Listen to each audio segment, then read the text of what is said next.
আমরা এবার একটু সালাম দেই। আসসালামু আলাইকুম ওয়া রাহমাতুল্লাহ। প্রিয় কুড়িগ্রামবাসী, আপনারা কেমন আছেন? সবাই ভালো আছেন?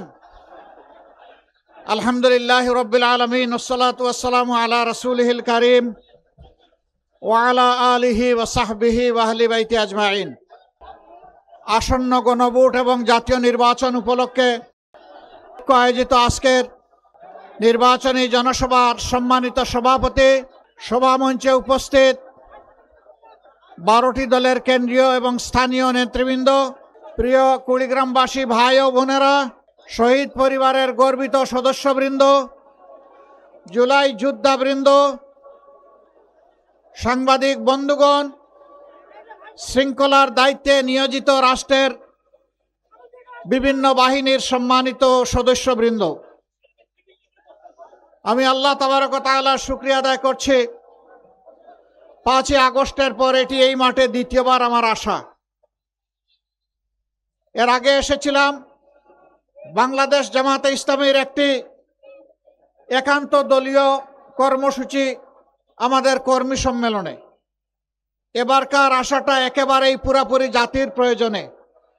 যুবক যুবতী, তরুণ তরুণীদের নেতৃত্বে এদেশের কৃষক, শ্রমিক, মুটে মাঝি, কামার কুমার, তাঁতি, ব্যবসায়ী, বিভিন্ন পেশাজীবী মানুষ, নারী পুরুষ সকলেই 2024 সালের গর্বিত জুলাই যুদ্ধের অংশীদার।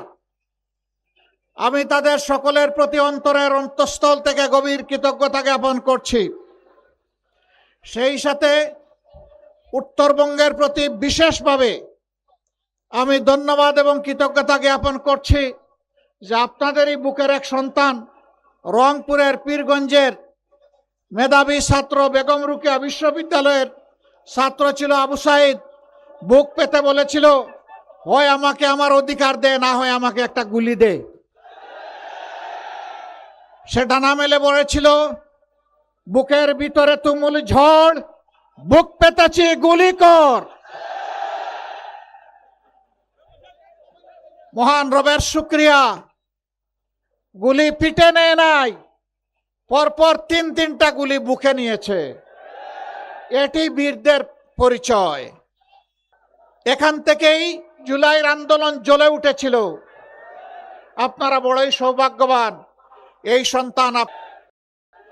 আমরা আপনাদের আধিপত্যবাদের বিরুদ্ধে প্রথমে শাহাদত বরণ করেছিল, তার রাস্তা ধরে আবু সাইদ মুগ্ধ, তাদের রাস্তা ধরে শেষ পর্যন্ত তাদের সহযোদ্ধা শরীফ উসমান হাদি, একে একে তারা 1400 জন শহীদ হয়ে গিয়েছে। এই 1400 বীরের লাশ এখন এই জাতির ঘাড়ে। এই 1400 জন বীরের রক্ত আমাদের নদীগুলোকে এখন লাল করে রেখেছে। আমরা কথা দিচ্ছি, আমরা এই বীরদের সাথে ইনশাআল্লাহ বেঈমানি করব না, আমরা বিশ্বাসঘাতকতা করব না ইনশাআল্লাহ। আমরা তাদের সম্মান, তাদের আকাঙ্ক্ষা বাস্তবায়নে ইনশাআল্লাহ আমরা লড়ে যাব। আমরা জানি আমাদের জন্য নদীর অনুকূল স্রোত নাই, আমরা নদীর পাল্টা স্রোতে সাঁতার কাটছি।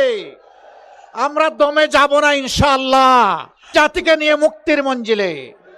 আমি পরিষ্কার বলেছি অনেকগুলা জনসভায়, জামাতে ইসলামী এই জোটের সবচেয়ে বড় দল, কিন্তু আমরা কোনো দলীয় সরকার কায়েম করতে চাই না, আমরা কোনো পরিবার এবং গোষ্ঠীতন্ত্র কায়েম করতে চাই না, আমরা বাংলাদেশ জামাতে ইসলামীর বিজয় চাই না, আমরা চাই 18 কোটি মানুষের বিজয়।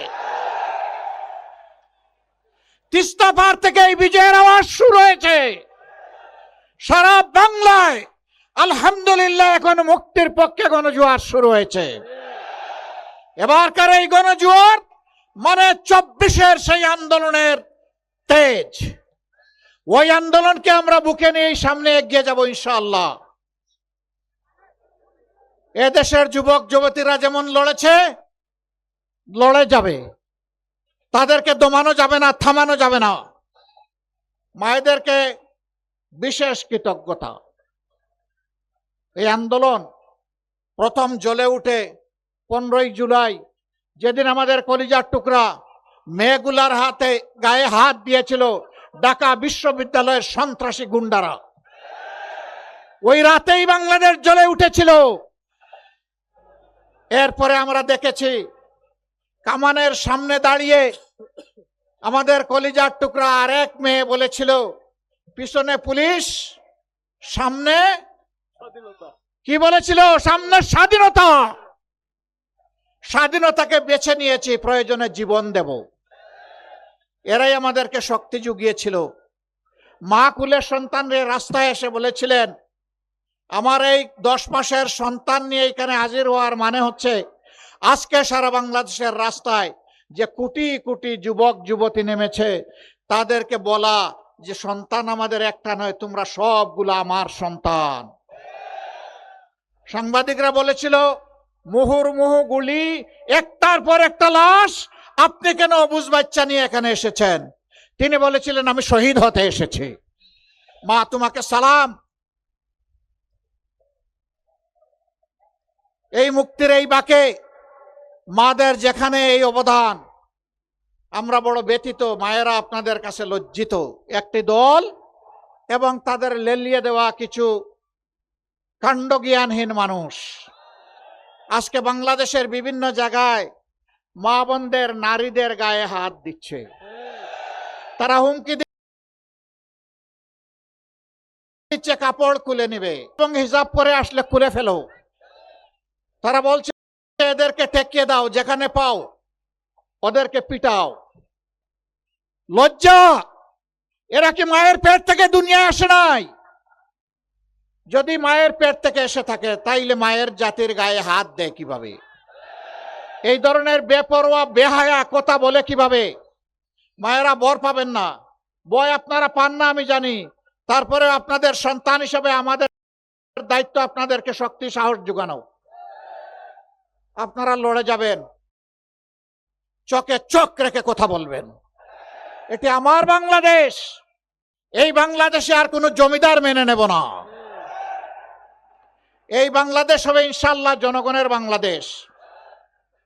আমরা মাদেরকে কথা দিচ্ছি, আমাদের সব কিছুর বিনিময়ে ইনশাআল্লাহ আপনাদের আবাসস্থলে, রাস্তাঘাটে, চলাচলে, কর্মস্থলে, সব জায়গায় আমরা ইনশাআল্লাহ আপনাদের শতভাগ নিরাপত্তা এবং মর্যাদা আমরা নিশ্চিত করব।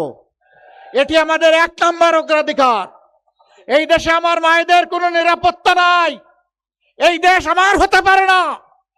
আমার ওই দেশ, যে দেশে আমার মায়ের নিরাপত্তা থাকবে, আমার বোনের নিরাপত্তা থাকবে, আমার মেয়ের নিরাপত্তা থাকবে, তার গৃহে চলাচলে এবং কর্মস্থলের তার অধিকার সুপ্রতিষ্ঠিত হবে। আমরা এখানে জাত দেখবো না, ধর্ম দেখবো না। বাংলাদেশের আসমানের নিচে, জমিনের উপরে যারাই নারী জাতির গর্বিত সদস্যা, তাদেরকে সম্মান করা আমাদের সবচাইতে বড় দায়িত্ব। এ দায়িত্ব ইনশাআল্লাহ আমরা পালন করব। আমি ওই সমস্ত দুষ্ট লোকদের দুষ্টামির প্রতিবাদ করি, আমার পিছনে এখন লেগে গেছে। আপনারা দেখছেন না? 4 দিন আগে আমার এক্স আইডি হ্যাক করে যা তা এখান থেকে চালাই দিছে। আর এমনি একটা দল ঝাঁপাইয়া পড়ছে, তাই রে নাই রে নাই রে বলে গান শুরু করে দিছে। লজ্জা! ওদের চুনুপুটি তো গাইলো বটে, ওদের বড় বড় মাথাগুলোও একই গান গাওয়া শুরু করে দিল। কাণ্ডজ্ঞান কোথায়? আলহামদুলিল্লাহ আমাদের সাইবার টিম ওদেরকে শক্তভাবে কবজা করে ধরে ফেলেছে। আপনারা দেখেছেন ইতিমধ্যে মেইন কালপ্রিট যে, তাকে গতকাল পুলিশ গ্রেফতার করেছে। সত্য মেঘের আড়ালে ঢাকা থাকে না, সূর্যকে মেঘ ঢেকে রাখতে পারবে না। সত্য এখন উদ্ভাসিত, যা আল হক ও জাহাকাল বাতিল ইন্নাল বাতিলা কানা জাহুকা। সত্য এখন মানুষের দূরগুড়া এসে, দরজায় এসে বলছে, টক টক টক, জেগে উঠো, লাফ দাও, সামনে এগিয়ে যাও, পিছনে তাকানোর কোনো সময় নেই, পিছন নিয়ে কামড়া কামড়ি নাই, জাতিকে বিভক্ত করা নাই। আপনারা সেই ম্যারাথন দৌড়ে সবাই সামিল হবেন ইনশাআল্লাহ। যুবকরা, আমি আগেও বলেছি এখনো বলছি, যুবকদের হাতে অপমানজনক বেকার ভাতা তুলে দিব না। সবগুলো হাতকে শিক্ষা প্রশিক্ষণ দিয়ে দেশ গড়ার কারিগরের হাতে ইনশাআল্লাহ আমরা কনভার্ট করব, পরিণত করব।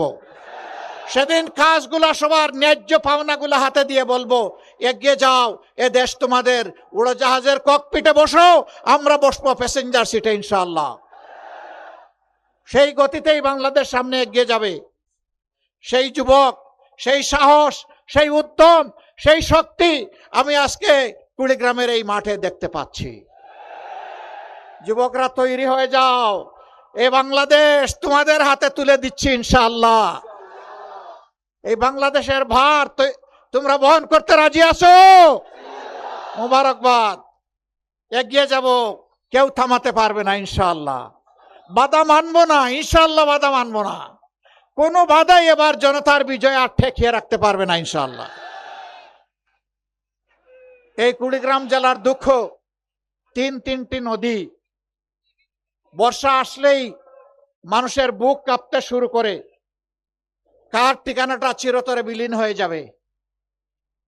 আমাদের নদীগুলাকে হত্যা করে কঙ্কাল বানানো হয়েছে, মরুভূমি বানানো হয়েছে। সবগুলো চোর। 54 বছরে নদী শাসনে, নদী ভাঙ্গন রোধের যতগুলো বাজেট হয়েছে সব তাদের পেটে হজম করে নিয়েছে। নদী সংস্কারের কাজ করে নাই। এই চোররা টাকা চুরি করে বিদেশে পাচার করেছে 28 লক্ষ কোটি টাকা। দেশবাসী, কুড়িগ্রামবাসী কথা দিচ্ছি, আল্লাহ যদি আমাদেরকে সুযোগ দেন, ওদের মুখের ভিতর দিয়ে হাত পেট পর্যন্ত ঢুকায় সব বের করে আনবো ইনশাআল্লাহ। জনগণের টাকা জনগণের রাষ্ট্রীয় তহবিলে জমা হবে ইনশাআল্লাহ। সেই দিন কথা দিয়ে যাচ্ছি, বাংলাদেশের সবচাইতে পিছিয়ে পড়া, সবচাইতে বঞ্চিত জেলার নাম হচ্ছে কুড়িগ্রাম। এই কুড়িগ্রাম থেকে আমাদের উন্নয়ন শুরু হবে ইনশাআল্লাহ। কোন দাবি জানাতে হবে না, এটি আমাদের নৈতিক কর্তব্য হবে। এরপরের যেটা এরকম বঞ্চিত, ওখানে যাব। তারপরে বঞ্চিতদের আর কোনো মিছিল করার প্রয়োজন হবে না। যারা রাষ্ট্রের দায়িত্বে যাবে, এ রাষ্ট্রের তারা মালিক নয়, এই রাষ্ট্রের তারা চকিদার। চকিদারকে চকিদারের দায়িত্ব পালন করতে হবে। আমরা ইতিমধ্যে ঘোষণা করেছি ইনশাআল্লাহ এই উত্তরবঙ্গকে আমরা কৃষি শিল্পের রাজধানীতে পরিণত করব ইনশাআল্লাহ। আমাদের যুবকরা কাজ পাবে, যুবতীরা পাবে, মায়েরা পাবে, ভাইয়েরা পাবে। কেউ সেদিন বেকার থাকবে না ইনশাআল্লাহ। যখন কৃষি বিপ্লব এখানে হবে, তখন সবাই কাজ পেয়ে যাবে। বলবেন আমাদেরকে শুধু কৃষক বানায় রাখবেন না, আপনাদের বুক থেকে, ঘর থেকে, মায়েদের গর্ভ থেকে আগামীর প্রধানমন্ত্রীও বের হবে ইনশাআল্লাহ। আমরা সেই প্রত্যাশা করি, আল্লাহর দরবারে দোয়াও করি যে এই বঞ্চিত এলাকাকে আল্লাহ যেন মণিমুক্তা দিয়ে ভরে দেন। কৃষি বিশ্ববিদ্যালয়ে কুড়িয়ে 2টা ডিপার্টমেন্ট, তাও বাড়িতে। এটি এই এলাকার মানুষের প্রতি উপহাস। কেন এমন হবে? ইনশাআল্লাহ আমরা শিক্ষায় গুরুত্ব দেব। সত্যিকারের শিক্ষাটা প্রত্যেকটি আদম সন্তানকে আমরা পৌঁছে দেবো ইনশাআল্লাহ। গরিবের ছেলে তাই সে পড়তে পারবে না, ওই দিন শেষ। এই গরিবের ছেলের ভিতর থেকেই বের হয়ে আসবে আগামী দিনের নেতৃত্ব ইনশাআল্লাহ। ওই মেধাগুলোকে বিকশিত করা হবে রাষ্ট্র এবং সরকারের দায়িত্ব। আমরা আল্লাহর উপর ভরসা করে ঘোষণা দিয়ে যাচ্ছি। আপনারা দোয়া করেন, যে কথাগুলো বললাম সেই কথাগুলো যেন বাস্তবায়ন করার তৌফিক এবং আল্লাহ তাআলার সাহায্য আমাদেরকে দিয়ে আমাদেরকে কবুল করেন। আমরা যেন অতীতের মতো যারা দুকা দিয়ে মানুষের বুটগুলা নিয়ে মানুষের সাথে উপহাস করেছে, আমরা যেন সেই রকম নিমক হারাম বিশ্বাসঘাতক না হই। আমাদের জন্য দোয়া করবেন। আপনারা দোয়া করবেন তো সবাই? আস্তে দোয়া না ভালো করে দোয়া? ইনশাআল্লাহ ভালো করে দোয়া। আমাদের এই কথাগুলা ঘরে ঘরে জনে জনে ইনশাআল্লাহ পৌঁছে দেবেন, সালাম পৌঁছাবেন। এখানকার 4টা আসন না, এখানকার 4টা আসনের 4 জন প্রার্থীকে এখন আমি আপনাদের সামনে পরিচয় করে দিচ্ছি। কিন্তু এর আগে প্রথম ভোটটা হলে গণভোট। গণভোটে কি বলবো? কি বলবো? হ্যাঁ মানে আজাদি, না মানে গুলামি। আজাদি না গুলামি, আজাদি না গুলামি, ইনশাআল্লাহ 12 তারিখের প্রথম ভোট হা, সারা জাতিকে কুড়িগ্রামবাসীকে নিয়ে, সবাইকে নিয়ে।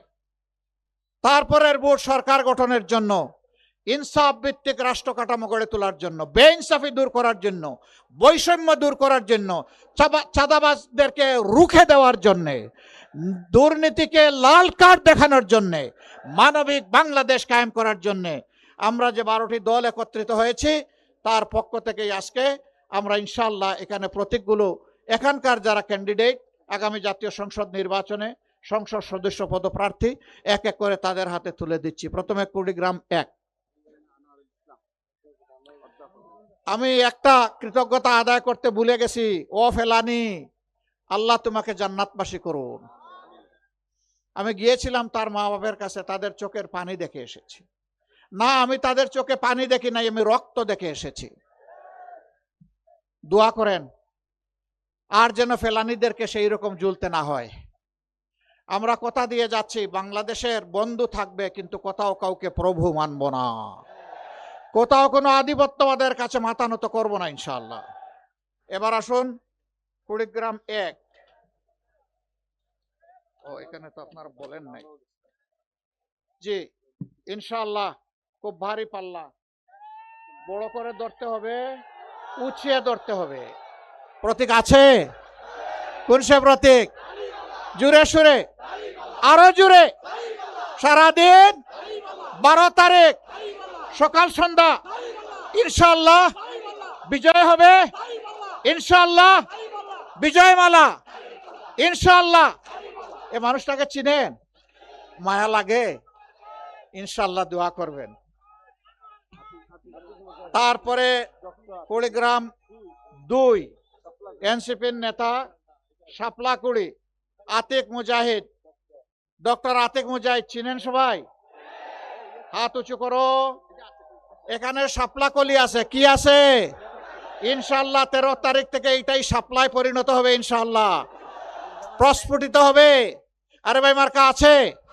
কোন সে মার্কা? আরো জুড়ে, সবার তরে, মা বোনদের সারা বাংলায়, কুড়িগ্রামে ইনশাআল্লাহ 12 তারিখ বিজয় মালা। মাশাআল্লাহ। আচ্ছা, এই একজনকে আমরা কুরবানি করেছি, দাড়িপাল্লার বাহক ছিলেন। আমরা এখন সবাই মিলে ওই আসনে শাপলাকলি ইনশাআল্লাহ। আল্লাহ তার হায়াত এবং ইজ্জত বাড়িয়ে দিন। মাশাআল্লাহ মাশাআল্লাহ। আঙ্কেল হয়, খুবই ভালো মাশাআল্লাহ। এবার কুড়িগ্রাম 3।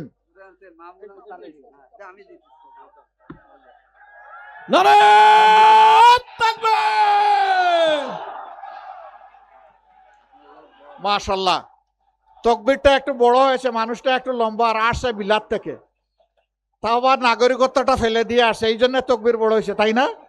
আসেন তাইলে আমিও দেই। লিল্লাহি তাকবীর, লিল্লাহি তাকবীর। মাশাআল্লাহু তাআলা আযীম।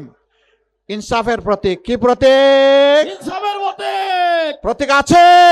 আছে। কোন সে প্রতীক? দাড়িপাল্লা। মাশাআল্লাহ। দাড়িপাল্লা। ইনশাআল্লাহ দাড়িপাল্লা। ভাই বোনদের দাড়িপাল্লা ইনশাআল্লাহ দাড়িপাল্লা। সবার তো 12 তারিখ দাড়িপাল্লা, সকাল সন্ধ্যা দাড়িপাল্লা, সারা দিন দাড়িপাল্লা, বিজয় হবে দাড়িপাল্লা ইনশাআল্লাহ, দাড়িপাল্লা বিজয় মালা দাড়িপাল্লা। মাশাআল্লাহ মাশাআল্লাহ।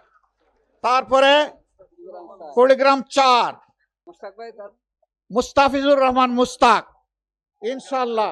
এগেইন ইনসাফের প্রতীক দাড়িপাল্লা। প্রতীক আছে? কোন সে প্রতীক? আরে কেমনে লোকেরা বলবে এত স্লোগান দিয়ে টায়ার্ড হয়ে গেছে, তাই না?